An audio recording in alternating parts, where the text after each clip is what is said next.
بار سے غور کیجئے کہ ایمان کا مادہ امن ہے، الف میم نون، اور یہ بڑا گہرا تعلق جو ہے اس لفظ میں اور ایمان میں، اس کے لیے میں نے آج وہ آیت مبارکہ تلاوت کی۔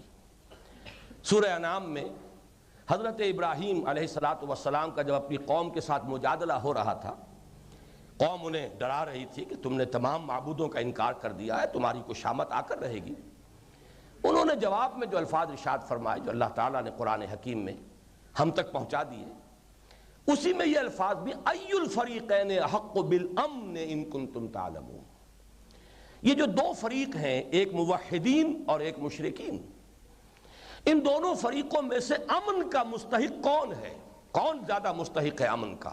تم خود غور کرو، سوچو، ایک ہزاروں معبودوں کو پوجنے والے اور ایک ایک خدائے برحق کے پرستار، فَأَيُّ الْفَرِيقَيْنِ أَحَقُّ بِالْأَمْنِ إِن كُنتُمْ تَعْلَمُونَ۔ احق کون ہے، زیادہ حقدار کون ہے؟ اب اس کا جواب بھی دیا گیا، الَّذِينَ آمَنُوا وَلَمْ يَلْبِسُوا إِيمَانَهُمْ بِظُلْمٍ أُولَٰئِكَ لَهُمُ الْأَمْنُ وَهُمْ مُهْتَدُونَ۔ جو لوگ ایمان لائے اور انہوں نے اپنے ایمان میں کسی شرک کی، ظلم کی آمیزش نہیں ہونے دی، وہ ہیں جن کے لیے امن ہے، اور وہی ہیں ہدایت پانے والے۔ تو امن اور ایمان کا رشتہ جو ہے بہت ہی کلیئر ہو کر ان آیات میں سامنے آیا۔ بلکہ نوٹ کر لیجئے کہ الامن جو ہے یہ قرآن مجید میں 3 ہی مرتبہ آیا ہے، یہ لفظ اس شکل میں۔ 2 مرتبہ تو انہی آیات میں آ گیا، یہ آیات جو ہیں سورہ انعام کی ہیں۔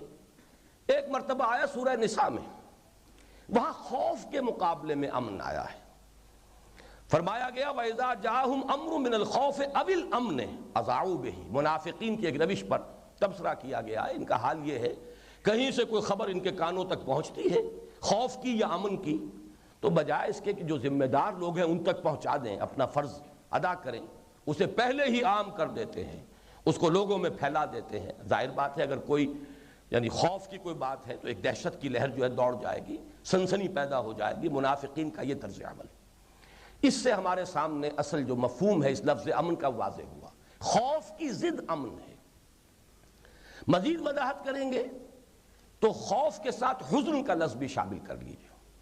جیسے تعرف الاشیاء بازدادها، خوف کے مقابلے میں امن آیا، اسی طریقے سے قرآن مجید میں ایمان کی انٹینسٹی، ایمان کی گہرائی اور گہرائی جب اس درجے کو پہنچ جائے کہ ان تعبد اللہ کانک تراہ فإن لم تکن تراہ فإنہ یراک، احسان کا یہ مقام، درجہ احسان، جہاں یہ یقین کی کیفیت جو ہے اتنی گہری ہو گئی ہو، اس کو کہتے ہیں یہ ولایت باہمی کا رشتہ ہے اللہ کے ساتھ۔ اب یہ اللہ کا ولی ہو گیا۔